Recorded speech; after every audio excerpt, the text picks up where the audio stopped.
على رسوله الكريم.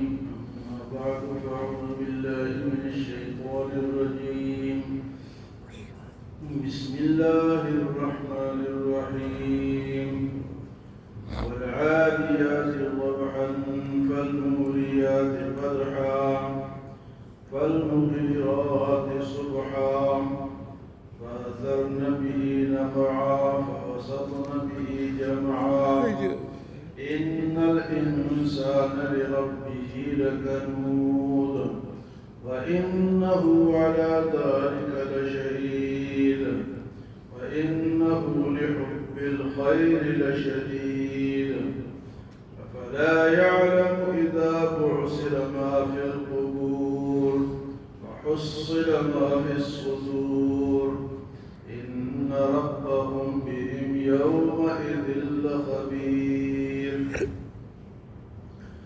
والعادیات ضبحا، قسم ہے ان گھوڑوں کی جو کہ دوڑتے ہوئے ہانپتے ہیں. فالموریات قدحا، اور ان گھوڑوں کی جو قدم مارتے ہوئے چنگاریاں نکالتے ہیں. فالمغیرات صبحا، اور ان گھوڑوں کی جو کہ صبح کے وقت غارت ڈالتے ہیں دشمن پر. وَأَثَرْنَ بِهِ نَقْعًا، اور ان گھوڑوں کی جو کہ گرد و غبار کو اڑاتے ہیں. وَوَسَطْنَ بِهِ جَمْعًا، اور صبح کے وقت دشمن کے اندر گھس جاتے ہیں. سورۃ عادیات میں اللہ پاک نے جہاد کرنے والے گھوڑوں کی قسمیں کھائی. جب جہاد میں گھوڑے جاتے ہیں اور وہ پھر دوڑتے ہیں، گرد و غبار ہوتا ہے، چنگاریاں جب ان کے پاؤں پتھروں پر لگتے ہیں تو اسے چنگاریاں نکلتی ہیں اور ہانپتے ہیں. صبح کے وقت وہ دشمن پر حملہ آور ہوتے ہیں. تو جہاد کے لیے جانے والے گھوڑے بھی اللہ کو اتنے پسند ہیں کہ ان کا ذکر قرآن نے فرمایا ہے. گھوڑے جب جہاد میں جاتے ہیں اور وہ اللہ کو اتنے پسند ہیں کہ ان کے قسمیں اللہ پاک نے کھائی ہیں، تو انسان کتنا پسند ہوگا جو کہ اللہ کے راستے میں جہاد کرے گا.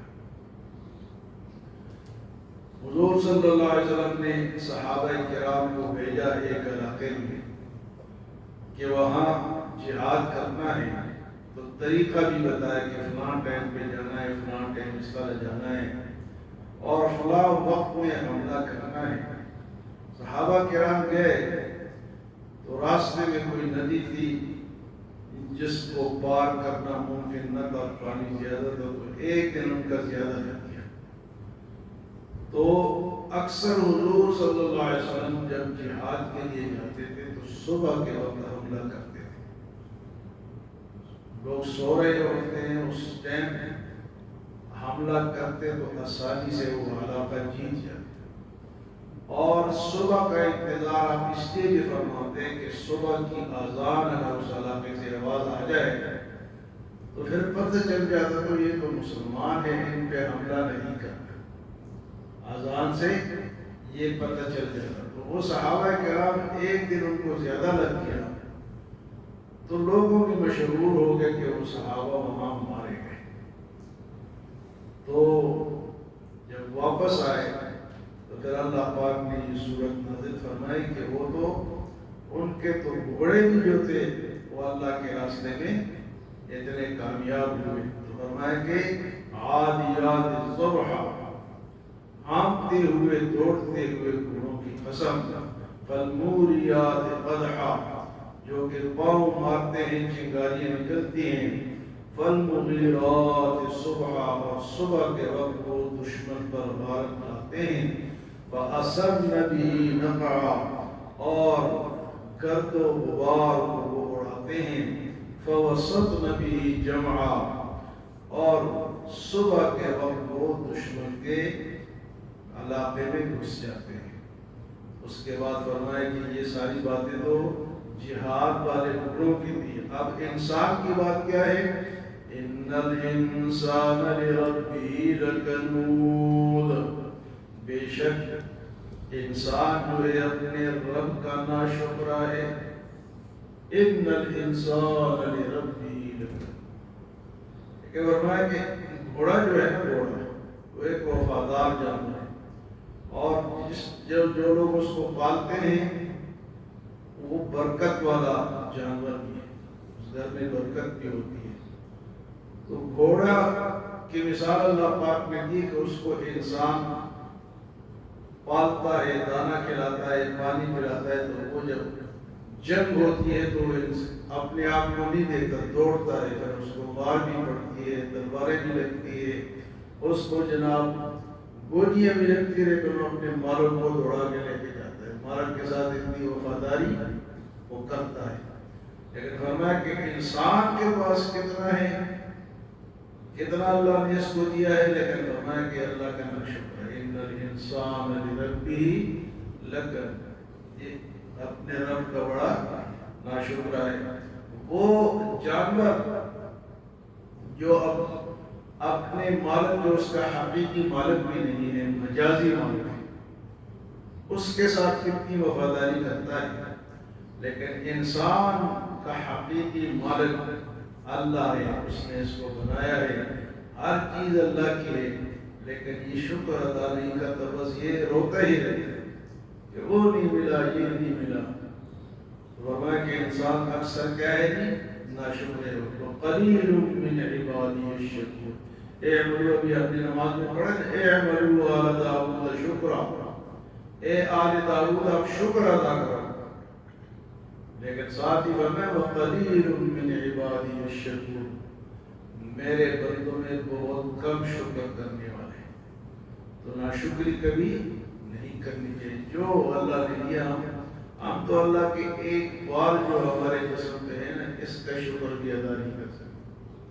بال بھی ایک خوبصورتی ہے. جو لوگ گنجے ہوتے ہیں وہ کتنے پریشان ہوتے ہیں. ہاں جی، کوئی کدھر سے بال لگوا رہا ہے، کوئی کدھر سے لگوا رہا ہے. ہمارے دیکھو بال بھی ایک خوبصورتی، اس کا شکر ہم ادا نہیں کر سکتے.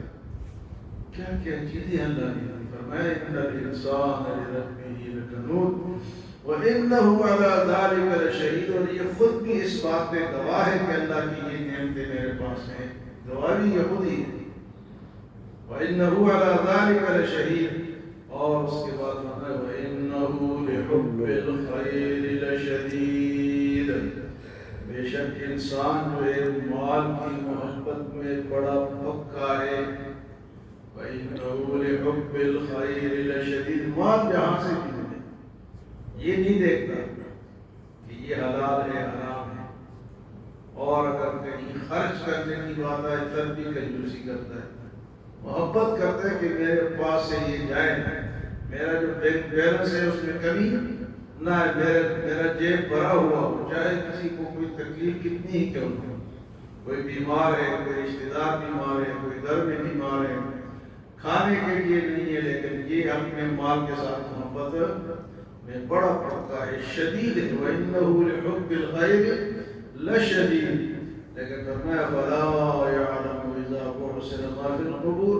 اس کو یہ نہیں پتا کہ اس کے قبروں کو کھولا جائے گا، خریدا جائے گا، ان کو دوبارہ نکالا جائے گا. أَفَلَا يَعْلَمُ إِذَا بُعْثِرَ مَا فِي الْقُبُورِ. مال کو چھوڑو، اپنی قبر کی فکر کرو کہ تمہارے قبروں کو کھولا جائے گا اور تمہیں دوبارہ زندہ کیا جائے گا، تم سے سوال و جواب ہوگا. فرمایا وَحُصِّلَ مَا فِي الصُّدُورِ. اور اس دن سینوں کے راز کو کھول دیا جائے گا. وَحُصِّلَ مَا فِي الصُّدُورِ. سینوں کے اندر کتنے راز چھپے ہوئے ہیں. کئی لوگ بظاہر آپ سے بڑے خوشی سے ملیں گے، ہاتھ ملائیں گے، سینہ بھی ملائیں گے، لیکن اندر سے کیا ہے، وہ بغض حسد کینہ رکھتے ہوں گے. لیکن یہ راز قیامت کے دن کھل جائے گا. حُصِّلَ مَا فِي الصُّدُورِ. سینوں کے اندر جو کچھ ہے وہ راز کھول دیے جائیں گے. إِنَّ رَبَّهُمْ بِهِمْ يَوْمَئِذٍ لَخَبِيرٌ. اور بے شک ان کا رب، ان کا پروردگار تو اس دن ان کی خبر رکھنے والا ہے. إِنَّ رَبَّهُمْ بِهِمْ يَوْمَئِذٍ لَخَبِيرٌ. اللہ تعالیٰ قیامت کے دن ہر چیز کا ہماری خبر اللہ کے پاس موجود ہوگی، پہنچی ہوئی خبر ہوگی۔ تو فرمایا ان ربهم بهم یومئذ لخبیر۔ تو آج کی اس صورت عادیات میں گھوڑوں کی تعریف اللہ پاک نے فرمائی، جب وہ جہاد کے لیے جاتے ہیں پاؤں سے چنگاریاں نکلتی ہیں، گرد و غبار نکلتا ہے اور گھستے چلے جاتے ہیں دشمن کے صفوں میں۔ فرمایا لیکن انسان کیا ہے، ان الانسان لربہ لکنود، یہ بڑا مشغول ہے اور مال کی محبت میں بہت آگے گیا ہوا ہے۔ وَإِنَّهُ لِحُبِّ الْخَيْرِ لَشَدِيدٌ۔ لیکن اگلی بات فرمائے کہ یہ قبروں کے اندر پڑے نہیں ہوں گے، قبروں سے دوبارہ نکالے جائیں گے، سینوں کے راز کھول دیا جائیں گے اور رب کے پاس ہماری ہر خبر موجود ہے۔ تو قرآن جو ہے وہ انسان پہ بات کرتا ہے، انسانوں پہ بات کرتا ہے کہ انسان سدھر جائے، ہر طرح اللہ پاک سمجھاتے ہیں قرآن کے ذریعے سے۔ علی پچھلی صورتوں میں اچھے لوگوں کا ذکر تھا، خیر البریہ شر البریہ، برے لوگوں کا ذکر تھا۔ جب فرمائے زمین کو ہلا دیا جائے گا، اذا زلزلت الارض زلزالہا، تو انسان کو سمجھایا جائے۔ فرمائے من یعمل مثقال ذرۃ خیرا یرہ ومن یعمل مثقال ذرۃ شرا یرہ، سب انسان کو سمجھایا جا رہا ہے اور اس میں بھی انسان ہی پر بحث ہے۔ اللہ ہمیں عمل اور سمجھ کی توفیق عطا فرمائے۔